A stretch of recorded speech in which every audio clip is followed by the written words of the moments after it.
Hello बच्चों, कैसे हैं आप? उम्मीद करती हूँ आप बढ़िया और एकदम मज़े में होंगे, खुश होंगे और लाइफ को एंजॉय कर रहे होंगे। बिल्कुल खुश रहिए, स्वस्थ रहिए, मस्त रहिए, यही तो ज़िंदगी है। देखिए, जब हम खुश होते हैं ना तो कार्य भी निपुणता से करते हैं। तो चलिए रहते हैं खुश और पढ़ते हैं अपने अध्याय को। हमारे अध्याय का नाम है बच्चों शापित तुलसी। तो बच्चों, प्रस्तुत अध्याय में गणेश जी द्वारा तुलसी को दिए गए शाप का वर्णन किया गया है। इस शाप के कारण तुलसी दीर्घकाल तक असुर राज शंखचूर्ण की पत्नी बनी रही और अंत में वृक्ष रूप धारण कर गई। आइए जाने। तो बहुत पुरानी बात है। एक बार भगवान परशुराम जी गणेश जी की अर्चना कर रहे थे। अर्चना यानी कि आराधना कर रहे थे उनकी। उन्होंने गणपति का स्तवन किया, यानी कि उनका आवाहन किया, उन्हें पुकारा। नैवेद्य में तुलसी को छोड़कर शेष सब अर्पित किया, यानी कि उन्होंने तुलसी उन्हें अर्पित यानी कि उन्हें नहीं दी। महादेव एवं पार्वती को नमस्कार किया। मुनिवर नारद जो थे वो बड़े ध्यान पूर्वक उनकी श्रद्धा भक्ति देख रहे थे। उनसे रहा नहीं गया। उन्होंने भगवान नारायण से तुलसी की उपेक्षा का रहस्य जानने की इच्छा प्रकट की। उपेक्षा यानी कि उनका निरादर क्यों किया जा रहा है, उन्होंने जानना चाहा नारायण जी ने से। तो नारद जी ने कहा कि तुलसी तो इन सब में मान्य व जीवनदायिनी है। जीवनदायिनी यानी कि जीवन देने वाली है, फिर अर्चना में इसकी उपेक्षा क्यों? नारद जी ने प्रश्न किया नारायण जी से कि तुलसी तो अहम है, फिर उसकी उपेक्षा इस पूजा में क्यों की जा रही है? भगवान नारायण ने मुनिवर नारद की जिज्ञासा को शांत करने के उद्देश्य से कहा, नारद जी, नव यौवना तुलसी एक बार हमारी भक्ति में लीन हो तपस्या के उद्देश्य से तीर्थाटन करती हुई गंगा तट पर जा पहुंची। वहां उन्होंने सुंदर युवक के रूप में गणपति को देखा। उस समय वे पीले वस्त्र धारण किए हुए थे और देह पर चंदन लपेटे हुए थे। देह यानी कि अपने पूरे शरीर पर उन्होंने चंदन लपेटा हुआ था। सुंदर आभूषणों से उनके अंग विभूषित थे। विभूषित यानी कि सौंदर्यमान हो रहे थे, यानी कि उन्होंने बहुत तरह के आभूषण यानी कि गहने पहने हुए थे। इस अवस्था में वे परमात्मा के ध्यान में लीन थे, यानी कि वो परमात्मा यानी कि ईश्वर का ध्यान कर रहे थे। गणपति का ध्यान भंग हो गया। उन्होंने पूछा कि वत्से, तुम कौन हो? तुम्हारी माता कौन है? यहाँ पर तुम किस उद्देश्य से आई हो? तपस्वी लोगों का ध्यान भंग करना सदैव अमंगलकारी एवं पापजन्य होता है। पापजन्य यानी कि पाप के समान होता है, पाप को जन्म देने वाला होता है।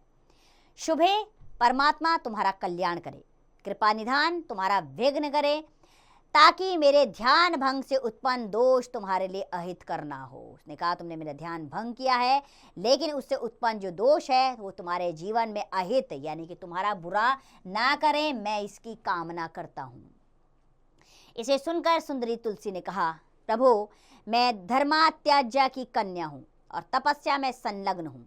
मेरी तपस्या श्रेष्ठ पति चयन के उद्देश्य से, यानी कि मैं अपना अच्छा पति चाहती हूँ, इसके लिए मैं तपस्या कर रही हूँ। कृपया आप मुझे अर्धांगिनी रूप में स्वीकार करें। अर्थात अर्धांगिनी यानी कि मुझे अपनी पत्नी के रूप में स्वीकार करें। उसने गणपति जी से ये बात कही। गणपति तुलसी की इच्छा को जानकर बोले, हे देवी, मैं विवाह को दुख का कारण मानता हूँ, इसलिए विवाह करने की मेरी किंचित मात्र यानी कि थोड़ी सी भी इच्छा नहीं है। विवाह सुख का आधार कभी नहीं बन सकता, इससे ईश भक्ति में भी विघ्न पड़ता है। अर्थात उन्होंने कहा कि अगर मैं क्या करता हूँ, विवाह करता हूँ, तो मैं अपने ईश्वर की भक्ति नहीं कर पाऊंगा और तपस्या भी अधूरी रह जाती है। इससे मुझे छोड़कर अन्यंत्र पति की खोज करो। अन्यंत्र यानी उन्होंने कहा, मुझे छोड़कर तुम किसी और पति को तलाशो। फिर क्या था बच्चों? गणपति के इन विचारों को सुनकर तुलसी रुष्ट हो गई। रुष्ट यानी कि नाराज हो गई। कौन? तुलसी। तब वह गणपति को शाप देते हुए बोली, आपका विवाह अवश्य होगा, इसे कोई विधि का विधान टाल नहीं सकता है। गणपति भी क्रुद्ध हो उठे और कुपित स्वर में बोले, देवी, तुम निस्संदेह असुर द्वारा ग्रस्त होगी और महापुरुषों के शाप से वृक्ष रूप धारण करोगी। गणपति के शाप से तुलसी भयभीत हो उठी। तब उसने उन्हें प्रसन्न करने के लिए स्तुति की यानी कि उनका आह्वान किया, उनकी आराधना की। उनकी स्तुति से गणपति का क्रोध कुछ शांत हुआ और बोले, मनोरमे, मेरा शाप अटल है, इसके अनुसार तुम वृक्ष बनोगी ही, पर पुरुषों की सारभूता कहलाओगी। कालांतर में तुम स्वयं नारायण की प्रिया रहोगी, यानी कि नारायण की पूजा तुम्हारे बिना नहीं होगी। तुम्हारे लिए ही की गई पूजा सदैव मुक्तिदायिनी होगी, यानी कि तुम्हारे अनुसार की गई पूजा से ही लोगों को मुक्ति मिलेगी, पर तुम अम्बे ही रहोगी। इतना कहकर गणपति पुनः ध्यान करने के लिए चले गए। गणपति के इन शब्दों में तुलसी देवी को शांति नहीं मिली। वह शुद्ध मन से पुष्कर जी जा पहुंची। वहां पर निराहार यानी कि बिना आहार रहकर दीर्घ काल यानी कि बहुत लंबे समय तक तप करती रही। फिर भी गणपति का शाप फला, यानी कि फिर भी गणपति का शाप आया उसके सामने, और वह जो है दीर्घ काल तक असुरराज शंखचूर्ण की पत्नी बनी रही। जब किसी कारणवश असुरराज शंखचूर्ण महादेव के क्रोध का भाजक बन गया और उसके त्रिशूल से मारा गया, तो नारायण प्रिय तुलसी देवी वृक्ष रूप धारण कर गई। तब से तुलसी सर्व पत्र पुष्पों में प्रधान मानी गई है। जिसका तुलसी पत्र के जल से अभिषेक हो जाता है, उसे संपूर्ण तीर्थों के स्नान व समस्त यज्ञों में दीक्षित होने का फल प्राप्त हो जाता है। उसे सारे पापों से मुक्ति मिल जाती है। तो लक्ष्मी रस्तोगी द्वारा लिखा गया अध्याय, जिसमें तुलसी के बारे में विस्तार पूर्वक जानकारी दी गई है। शायद आपको इसकी जानकारी ना हो, लेकिन ये अध्याय बहुत ही दिलचस्प है और इसके बारे में आपको औरों को भी जानकारी देनी चाहिए। आइए अब आगे प्रश्न उत्तर का समय आ गया है। बढ़ते हैं, क्या सीखा, यानी कि इस अध्याय के प्रश्नों पर। पहला प्रश्न, परशुराम जी ने गणेश की अर्चना में उन्हें क्या क्या अर्पित किया। परशुराम जी ने गणेश की अर्चना में दैव, फूल, माला सब कुछ अर्पित किया, लेकिन तुलसी अर्पित नहीं की। इसी प्रकार बाकी के प्रश्न पढ़िए बच्चों, और उनका उत्तर पाठ के अनुसार आप स्वयं दीजिएगा। आइए अगले प्रश्न पर आ जाते हैं। किसने किससे कहा। पहला प्रश्न, प्रभो मैं धर्मताज्या की कन्या हूँ और तपस्या में संलग्न हूँ। मेरी तपस्या श्रेष्ठ पति चयन के उद्देश्य से, कृपया आप मुझे अर्धांगिनी रूप में स्वीकार करें। तो किसने कहा, ये तुलसी ने। किससे कहा, किससे कहा, गणपति से। ठीक है, आप यहाँ पे लिख दीजिए गणपति से। इसी प्रकार बाकी के वाक्य पढ़िए और किसने किससे कहा आप पाठ के अनुसार लिखिएगा स्वयं। आइए तीसरे प्रश्न पर आते हैं। रिक्सान भरना है इसमें। पहला वाक्य, उन्होंने गणपति का डैश किया, गणपति का आह्वान किया। इसी प्रकार बाकी के भी वाक्य पढ़कर पाठ के अनुसार उत्तर दीजिएगा आप स्वयं।